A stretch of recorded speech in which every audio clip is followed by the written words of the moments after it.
À l'occasion de la publication de son dernier ouvrage, Exercices spirituels philosophiques, une anthologie de l'Antiquité à nos jours, j'ai posé quelques questions à Xavier Pavie au sujet de la philosophie comme manière de vivre et la tradition des exercices spirituels, mais aussi et surtout sur la présence de ces exercices dans l'espace contemporain.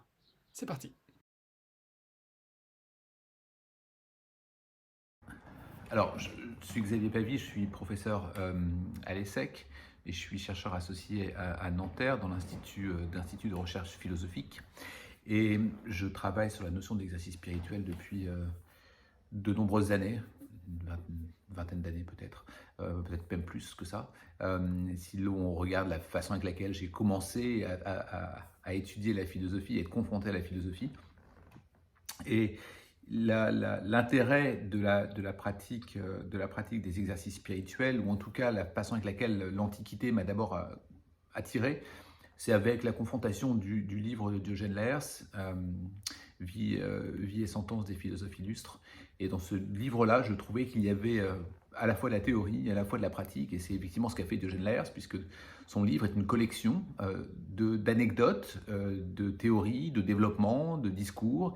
Et il y a dans ce livre, je crois que j'étais en licence de philosophie à cette époque-là, eh bien, il y a dans ce livre-là, en fait, l'essence même de ce qu'est la philosophie. Une philosophie qui est une philosophie pratique et une philosophie également théorique. Et cet assemblage des deux m'a particulièrement passionné. Et puis, au fur et à mesure de mes études, je suis resté très proche de cette question du mode de vie, ou comment est-ce que l'on peut vivre et comment le mode de vie peut être quelque chose de fondamental pour un philosophe, ou en tout cas montrer l'exemple en tant que philosophe. Et puis, naturellement, je suis tombé sur les travaux de Pierre Hadot, puisque j'ai travaillé avec Jean-François Ballaudet, qui a été mon directeur de thèse, et puis qui a été également mon directeur de HDR. Hein, et très tôt, j'ai travaillé avec lui sur ces questions-là.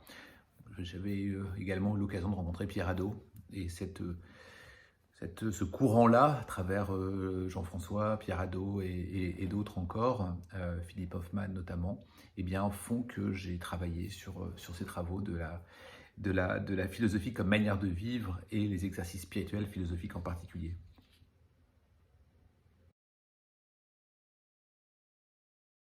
L'anthologie que j'ai publiée, le travail anthologique, ce n'est pas vraiment qu'une anthologie, puisqu'il y a beaucoup de textes de ma part, à la fois dans les premières parties, à la fois en chaque introduction, à la fois en commentaire. Donc ce n'est pas qu'une anthologie à proprement parler, il y a un travail de recherche qui est effectué à travers cet ouvrage-là. Il est important pour moi d'avoir continué le travail que j'ai entrepris depuis plusieurs années, qui a été la publication d'un livre sur leçons de philosophie contemporaine, puis leçons de philosophie antique, disons sur philosophie antique, puis leçons philosophiques contemporaines, les deux publiés aux Belles Lettres. J'avais également publié d'autres ouvrages sur la méditation philosophique, l'apprentissage de soi. J'avais travaillé également un recueil d'articles rares, inédits de Pierre Hadot, que j'avais publié également aux Belles Lettres. Et puis le choix d'exister, qui est encore un livre dans lequel j'avais essayé de chercher des exercices spirituels contemporains. Mais ma thèse, à proprement parler, travaille sur ce sujet. Ma thèse travaillait sur la réception des exercices spirituels antiques dans la philosophie contemporaine. Donc le contemporain m'a toujours évidemment importé, si ce n'est pour moi l'élément principal, parce qu'on ne peut pas vivre aujourd'hui qu'en prenant les préceptes des anciens et sans les repenser d'une certaine manière. L'anthologie a été pour moi l'occasion de dire voilà la somme des exercices spirituels. Les exercices spirituels ne sont pas que stoïciens, épicuriens ou cyniques, ils sont aujourd'hui dans l'espace contemporain, qu'à peu près je nomme à peu près, que je dimensionne à peu près avec le 19e siècle et Emerson notamment, jusqu'à des personnalités comme Foucault, évidemment il y a du Sartre, évidemment il y a du Putnam ou Stanley Cavell, Richard Schusterman par exemple. Et c'est important de montrer que les exercices spirituels ne s'arrêtent pas à une période et qu'ils continuent, même si en effet, pendant une période, ils ont été un peu moins présents, notamment avec l'avènement du christianisme, mais à l'évidence, nous avons toujours ces exercices spirituels. Il s'avère que, il est important pour moi de ne pas avoir essayé de mettre tout dans l'exercice spirituel. Il y a des exercices spirituels qui doivent avoir une certaine rigueur, une certaine exigence pour être appelés exercices spirituels. Il y a des exercices spirituels que je nommais une sorte d'ontogenèse des exercices spirituels, qui seraient d'une certaine manière des exercices spirituels naissants dans l'Antiquité, apparaissant dans l'Antiquité, mais pas suffisamment présents dans les trois écoles, hein, épicurien, cynique ou stoïcien. Et ils apparaissent comme accomplis ou parachevés d'une certaine manière dans l'espace contemporain. Je pense à l'art, notamment, que l'on voit avec John Dewey, par exemple, ainsi que d'autres pour qui l'art est l'esthétique de l'existence foucaldien, mais pas que foucaldien, l'art en tant que tel, l'art en tant que peinture, comme œuvre, comme sculpture, comme performance, va être capable de créer d'une certaine manière une transformation chez l'individu. Donc l'art peut rentrer dans cette dimension-là. Le corps également, alors le corps est présent dans l'Antiquité, on peut le voir comme un exercice spirituel. Il est encore plus présent peut-être dans l'espace contemporain, la question du corps en sens usage du corps. Je pense évidemment à Michel Foucault avec cette question d'usage du corps. Ça peut être la diététique également, déjà présent chez Plutarque, mais également présent plus tard. Donc on a cette forme d'ontogénèse, des exercices spirituels existants, naissants dans l'Antiquité, et puis qui vont se parachever dans l'espace contemporain. Donc ce qui est important, c'est que cet assemblage de textes puisse avoir cette première intention, cette première compréhension que l'exercice spirituel, ce n'est pas que l'Antiquité. L'exercice spirituel, c'est un ensemble qui court encore jusqu'à notre période. Il est évident que les exercices spirituels ont une universalité. Pierre Hadot l'avait mentionné, une universalité que l'on peut dire de continent, que l'on peut dire de période, que l'on peut dire de langue également.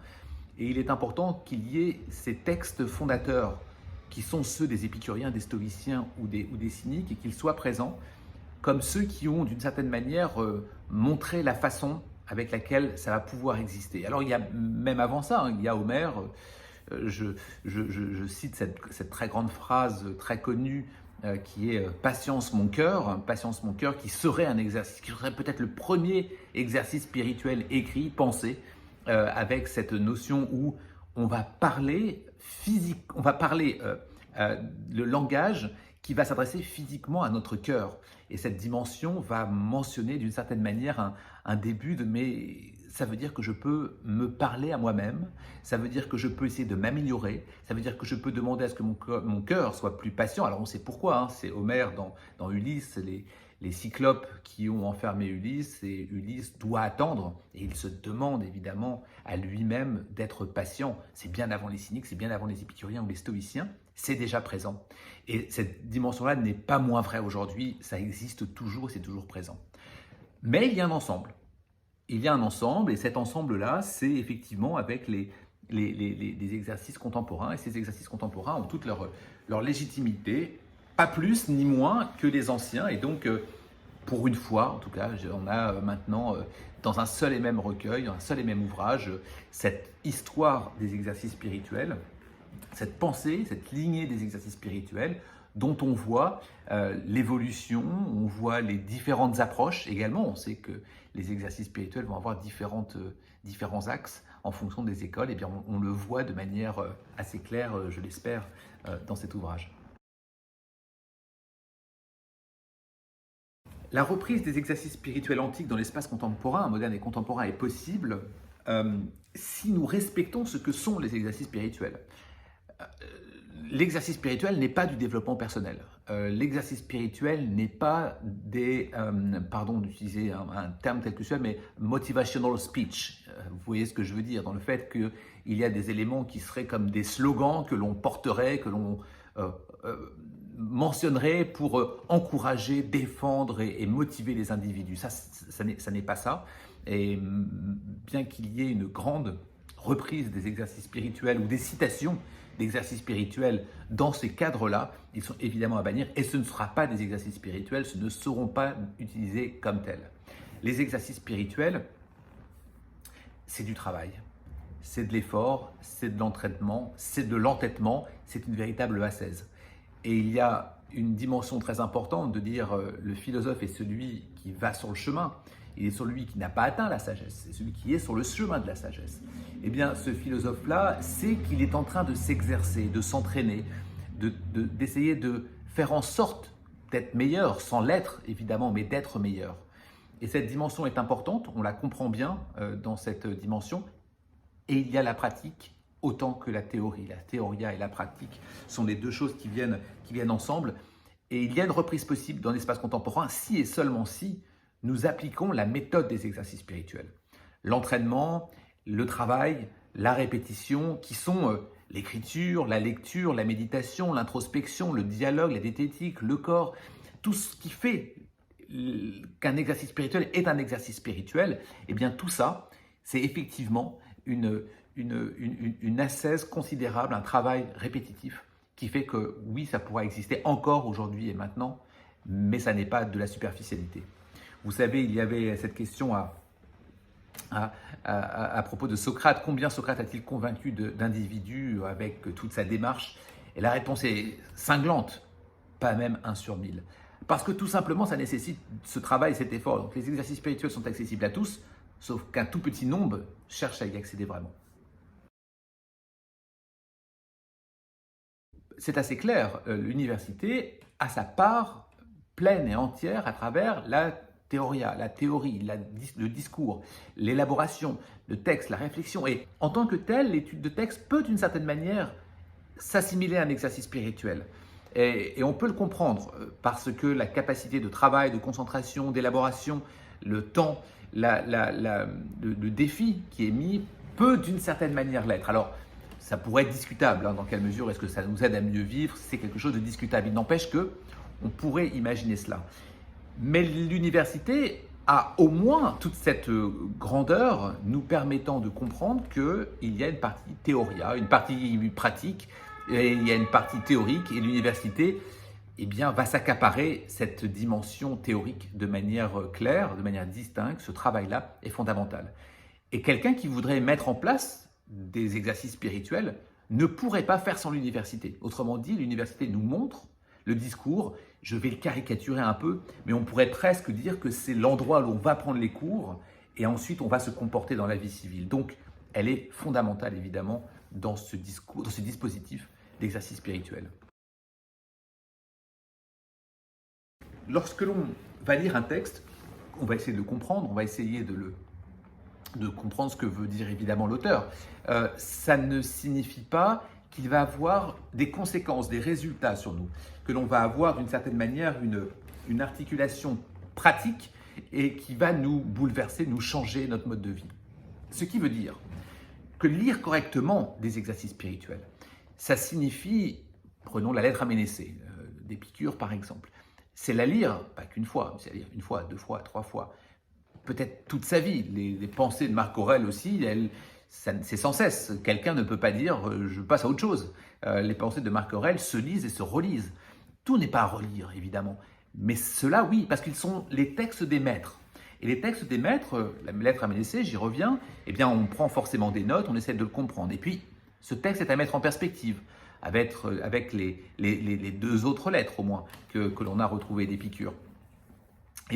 Cela peut être qu'aussi des commentateurs on en fait l'exégèse pour comprendre pourquoi il y a cette lettre à Ménécée par rapport aux autres, et donc la mettre dans un contexte. Et puis ensuite, qu'est-ce que ça veut dire pour nous? C'est-à-dire que quand on est au fur et à mesure de la lecture de la lettre, nous avons à prendre des notes, nous avons à reformuler pour nous, non pas cette fois-ci pour une exégèse qui a déjà été faite, mais pour nous, qu'est-ce que ça veut dire de lire ce texte et qu'est-ce qu'il signifie? Et pourquoi je ne serais pas d'accord? Et pourquoi je ne serais pas d'accord avec ce texte que je suis en train de lire? Dans quelle mesure je peux avoir une autre approche que celle que pouvait avoir Épicure? Et puis peut-être la mettre en perspective, et pas cette fois-ci avec des stoïciens, peut-être avec des cyniques. Autrement dit, nous avons besoin de rendre la lecture vivante. La lecture pour la lecture, ce n'est pas de la philosophie. Autant lire un roman parce qu'on lit puis on passe dessus. La lecture philosophique appelant l'exercice spirituel est de rendre le texte vivant, et le rendre vivant non pas pour lui, mais le rendre vivant pour nous. Je suis évidemment convaincu que ça ne suffit pas que de lire des textes. Et donc lire des textes est une étape, mais ce n'est même pas l'étape principale, puisque l'étape principale des exercices spirituels, c'est comment mieux vivre. Comment dessiner son esthétique de l'existence permettant une meilleure vie, ou en tout cas vivre le moins mal possible. Et donc les textes, en tant que tels, ne l'apportent pas. Ils nous donnent des espaces. Cet espace-là est à confronter. est à confronter, ça peut être avec soi-même, Cléante parlait de se parler à lui-même, mais ça peut être de cette manière-là, mais ça peut être évidemment à autrui ou dans la communauté. On peut regretter qu'aujourd'hui, il y ait très peu de communautés dans lesquelles nous pouvons aborder ces dimensions-là. Ces dimensions-là sont complexes parce que l'endroit de discussion des textes n'existe plus. Il existe évidemment à l'université, mais on en a parlé tout à l'heure, ce n'est pas l'objet, puisque l'objet dans cette nouvelle question, c'est bien de se dire comment tout ça se rend d'une certaine manière plus pratique. Eh bien, aujourd'hui, vous avez quelques rares communautés qui peuvent exister encore, celle que je cite souvent pour la porter un peu dans mon cœur, pour l'avoir rencontrée à de nombreuses reprises, c'est celle d'Auroville en Inde, dans laquelle vous avez une communauté qui existe, qui se cherche toujours d'ailleurs sur comment imaginer une vie meilleure tous ensemble au sein d'une communauté. Et c'est à ces endroits-là où l'on peut lire des textes, où j'ai pratiqué la lecture de textes sur place, dans lequel il y a une communauté, dans laquelle on va lire ensemble, on va réfléchir ensemble, on va méditer ensemble, on va se trouver dans une situation où la méditation collective, on va se retrouver dans une situation de discussion, de réflexion, de partage, de la nourriture, c'est une seule et même cantine. Bref, toutes ces dimensions-là vont exister et vont permettre ça. Donc oui, ça existe. Oui, c'est aussi très rare. Donc il en existe. Il en a existé d'autres, mais ce n'est pas forcément ce que l'on arrive à trouver. Il y a plusieurs domaines, par exemple, où les cercles de réflexion existent encore. Je pense à la franc-maçonnerie, par exemple, qui cherche à réfléchir, parfois sur des textes, parfois sur des symboles, et tout ça dans une communauté, par exemple. C'est, semble-t-il, assez proche de ce que l'on pourrait voir dans les communautés philosophiques préalables. Mais ça veut dire que ça n'existe pas, que ça existe rarement. Mais la bonne nouvelle, c'est donc que ça peut exister et que ça peut se développer et qu'il est possible de trouver des chemins de communauté permettant cela. On voit beaucoup une reprise du stoïcisme. En France, à l'étranger, le stoïcisme est l'école que l'on va garder, regarder, qui va nous sembler la plus inspirante, qui va nous sembler la plus, d'une certaine manière, la plus proche de nous, ou celle qu'il faudrait le plus pratiquer. C'est, me semble-t-il, un peu regrettable, parce que nous avons eu des mélanges des exercices spirituels. Je pense à Montaigne, je pense à Descartes, je pense à Kant, je pense à Shaftesbury par exemple, qui lui pour le coup était effectivement un stoïcien, mais je pense à ces personnes-là qui ne s'attachaient plus aux écoles, en disant les écoles c'est fini, les écoles c'est le passé, il y a eu des écoles, ils nous ont appris beaucoup de choses, et puis l'humanisme d'Erasme nous a donné la voie sur comment est-ce qu'il faut se comporter. Eh bien allons piocher là où c'est bon, là où c'est pertinent. Et cette dimension-là est importante parce que si on regarde la question du stoïcisme à proprement parler, eh bien, on se prive de l'épicurisme fondamental sur la question des besoins nécessaires ou pas, par exemple. Et c'est aussi important que ce qui dépend de soi ou ce qui n'en dépend pas. Ce n'est pas moins important ou plus important. Donc, il s'agirait de constituer ces exercices spirituels en fonction de ça. C'est ce que je veux signifier ici. Montaigne est l'exemple typique de celui qui va se réapproprier plusieurs écoles. Alors, quand il lit Montaigne, il dit « mais ça c'est bien chez eux, ça c'est bien chez eux, ça c'est bien chez eux ». On peut d'une certaine manière faire son miel de ce qui a existé. C'est normal que c'est existé de manière séparée, de manière silotée, mais c'est aussi quelque chose de normal que l'on puisse rassembler vers quelque chose pour le bien commun. Eh bien, Montaigne, c'est ce qu'il fait. C'est l'occasion de visiter la chambre de Montaigne dans le sud-ouest. Eh bien, vous avez sur les poutres de sa chambre, vous avez des inscriptions, et bien parfois c'est des citations épicuriennes, parfois de sceptiques, parfois d'épicuriens, parce qu'il pense que la façon avec laquelle il réussira à se transformer, à devenir ce qu'il doit être, eh bien c'est possible avec différentes écoles et pas qu'une seule. J'ai cité tout à l'heure l'importance de connaître les besoins naturels et nécessaires chez les épicuriens, comme le tétrapharmakos par exemple. En quoi ça, ce serait meilleur que ce qui dépend de nous, ce qui n'en dépend pas, stoïcien? Probablement pas. Et à ce titre-là, nous avons à chercher quels sont les meilleurs outils possibles, parce qu'ils ne sont qu'outils, ces exercices spirituels, pour réussir à se bâtir. Et donc, cette façon de se bâtir, cette façon de se créer, cette façon de de se développer, cette forme d'architecture de soi ou d'apprentissage de soi se fait avec plusieurs outils. Le corps, si vous prenez l'usage du corps sportif par exemple, ou quel qu'il soit, son usage à proprement parler, il est fait sans pensée, c'est-à-dire qu'il est tous les jours utilisé sans apporter de la pensée au corps. Or, nous avons ce que l'on appelle dans les exercices spirituels, notamment contemporains, la conscience somatique. Et la conscience somatique, c'est justement la conscience de son corps à lui parler, à en prendre soin, soin pas au sens musculaire du terme, vous me suivez, mais à en prendre soin au sens évidemment epelemelia et otu, qui est prendre soin de soi, prendre soin de son corps. Pour ça, on a besoin de réfléchir. Un marathonien peut être un marathonien, un exploit sportif et réaliser son exploit sportif sans réflexion, sans se poser la question, ce sur quoi je bâtis ma réflexion, mon âme, mon esprit, alors que je cours 42 km. Vous devez toujours avoir, encore une fois, y compris dans l'usage du corps, la réflexion théoria. Et donc, quand on a souvent la théoria, pas forcément la praxis, eh bien là, on a de la praxis, il faut remonter vers la théoria. Il faut comprendre que nous pouvons rester au stade du corps uniquement, et c'est un usage du corps que l'on peut faire, comme on peut avoir un usage de la pensée. Eh bien, l'usage du corps, pour qu'il soit contemporain, c'est évidemment de le ramener à la pensée. Un dernier exemple peut-être est probablement celui du végétarisme, dans le végétarisme, on a effectivement la pensée de pourquoi est-ce que je veux faire ça. Quelqu'un qui aurait une allergie alimentaire à la viande, au poisson par exemple, eh bien, n'aurait pas forcément de réflexion. Il dit non, mais moi je ne le mange pas parce que ça ne convient pas à mon corps. Je peux tomber malade, je peux être malade, je peux avoir quelques conséquences que ce soit quand je mange de la viande ou du poisson, sans réflexion. Mais vous pouvez aussi remonter la diététique du corps avec la notion, évidemment, de réflexion. Est-ce qu'il faut manger un autre être vivant que nous-mêmes? Est-ce qu'il faut manger des cadavres? Est-ce que l'on peut réfléchir à la barbarie qui s'opère dès lors que l'on a des animaux que l'on gave, que l'on va tuer dans des abattoirs, dans des conditions sordides, et que l'on va nous servir pour notre propre plaisir? Si nous y réfléchissons, ça n'a pas beaucoup de sens.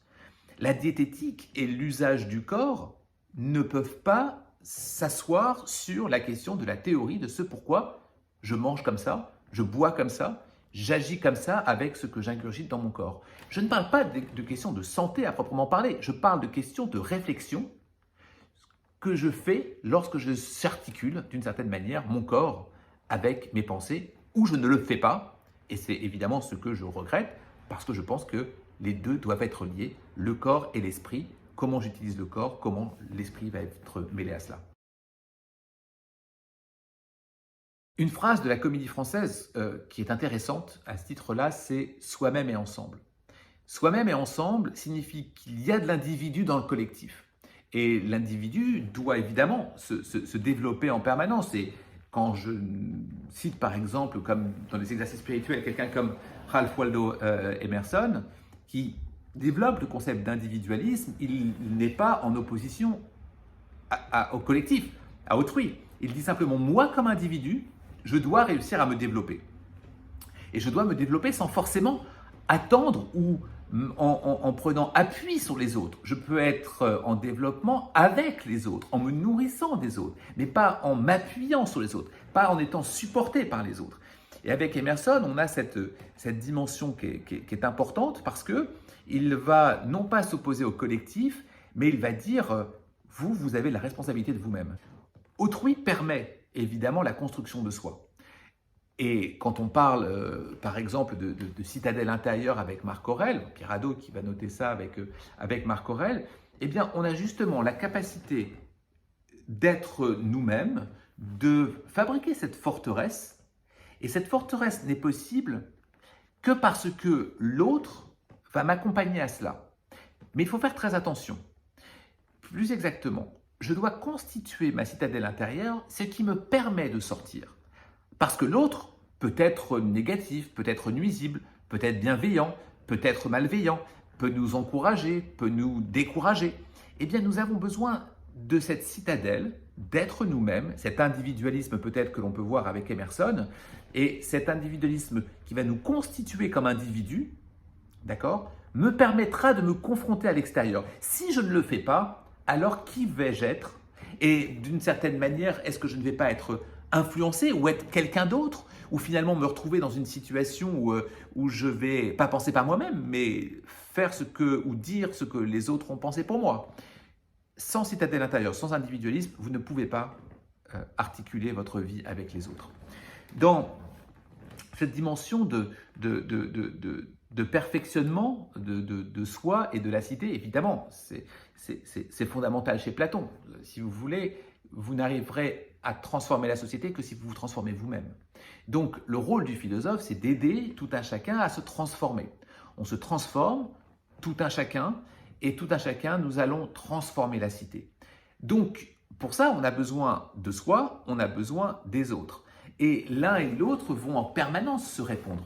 Mais encore une fois, il est important de ne pas se perdre dans l'autre et de voir l'autre comme une ressource, comme je suis moi-même une ressource pour autrui.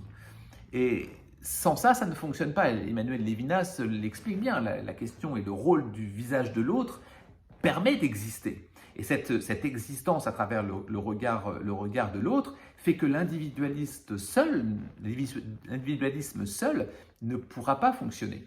Donc cette articulation, le soi-même et ensemble de la Comédie Française est un bon précepte pour ça, où la citadelle intérieure, on comprend bien que nous ne sommes pas en retrait, on n'est pas à l'extérieur du monde, on a juste cette capacité à s'extraire, mais plus exactement se suspendre du monde, pour être en confrontation avec autrui qui peut effectivement, je me répète, mais le nourrir, se nourrir et nourrir aussi l'ensemble de la communauté. Cette question est évidemment importante, mais on pourrait la lire avec différentes approches. Une des approches est par exemple que on sait qu'Alexandre le Grand est parti dans son expédition vers l'Inde et il a emmené des philosophes avec lui. Et il a emmené des philosophes avec lui. Les philosophes, on ne sait pas s'ils ont rencontré ces individus, on n'a pas la preuve tangible, mais il semble qu'ils ont rencontré des premières personnes qui seraient pas véritablement du bouddhisme, issus du bouddhisme, parce qu'ils n'ont véritablement pas à cette époque-là traversé le fleuve Indus. Mais il semble qu'il y ait ces prémices-là de personnes qu'ils ont rencontrées et qu'ils auraient ramenées. D'ailleurs, en Grèce, Calados, c'est le cas, et qui ont été ce qu'on appelait les gymnosophistes, c'est-à-dire ces sages nus. Et on a ces histoires dans lesquelles des philosophes, au retour de l'expédition d'Alexandre, disent « Mais regardez, j'ai vu des gens qui se dénudaient totalement, qui étaient totalement extérieurs à toute forme de matérialité. Je dois me comporter comme eux, je pars en pleine forêt. » Et donc ces gymnosophistes, ces sages nus, par exemple, fait que ce serait trop simple de dire « Regardez, il y a des exercices spirituels, je dirais un peu vite, européens ou gréco-romains européens, sans influence des autres, mais il est possible que nous-mêmes ayons eu des influences des autres. » Ensuite, bien sûr que les exercices spirituels vont prendre pied dans d'autres types de civilisations. J'ai dit le bouddhisme, qui est une religion, mais le confucianisme, par exemple, qui peut être proche d'une religion, bien sûr, mais qui est avant tout un enseignement autour de l'éducation. Le confucianisme est un bon exemple d'endroit où l'on trouve des exercices spirituels parce que Confucius est avant tout un professeur et il cherche à éduquer les individus à se comporter le mieux possible pour être le mieux possible et vivre le mieux possible à la fois comme soi et à la fois comme collectif. Donc, il y a, je reprends la phrase de Pierre Hadot que j'ai citée tout à l'heure, il y a en effet cette dimension universelle que vous allez retrouver chez Confucius, dans lequel il n'y aura pas beaucoup de différence avec d'autres sages grecs, par exemple, philosophes grecs. Donc il y a cette universalité qui n'est pas forcément liée à la géographie ou à la langue ou à l'école philosophique en tant que telle, mais il y a cet ensemble universel de comment se comporter et ça voudrait dire quoi être un homme. Et cette dimension-là semble tout à fait universelle. Ça ne veut pas dire qu'il n'y a pas des différences, des spécificités qui sont liées à l'histoire, bien sûr. Mais il y a toujours cette spiritualité qui existe. Et on pourrait, encore une fois, retourner la question encore dans un sens différent, c'est à quel endroit il n'y a pas eu de spiritualité dans le monde? Et a priori, ça n'existe pas. Il y a toujours eu des formes de spiritualité. On sait que la spiritualité, c'est ou bien conduire vers Dieu, ou bien conduire vers l'homme, vers la philosophie. Eh bien, cette dimension-là ne semble pas apparaître à d'autres endroits, finalement, qu'à travers l'espèce humaine qui, elle, s'approprie la question de la spiritualité, cherche à la développer, cherche à savoir comment vivre. Et le comment vivre, il ne semble pas y avoir de grandes différences à travers l'ensemble du monde. Et c'est pareil, par exemple, pour l'Afrique notamment, dans lequel il y a les sagesses africaines avec d'autres méthodes, évidemment. Je pense à des proverbes, je pense à des citations, je pense à des chants peuvent apporter ou chercher cette volonté de spiritualité, d'ailleurs à travers le corps aussi et à travers l'esprit, mais c'est valable pour les chamans que l'on peut voir dans les grands nord, dans lesquels il y a aussi cette spiritualité. Donc, pour le dire de la manière rapide, les exercices spirituels philosophiques sont universels, il va y avoir des colorations différentes, des appropriations, parfois qui viennent aux confins du religieux, parfois moins, mais d'une certaine manière, nous avons avant tout, dans toute civilisation et dans tout endroit, la volonté évidemment de chercher une façon de vivre le moins mal possible et d'essayer, appeler de cette manière-là ou pas, la philosophie comme manière de vivre.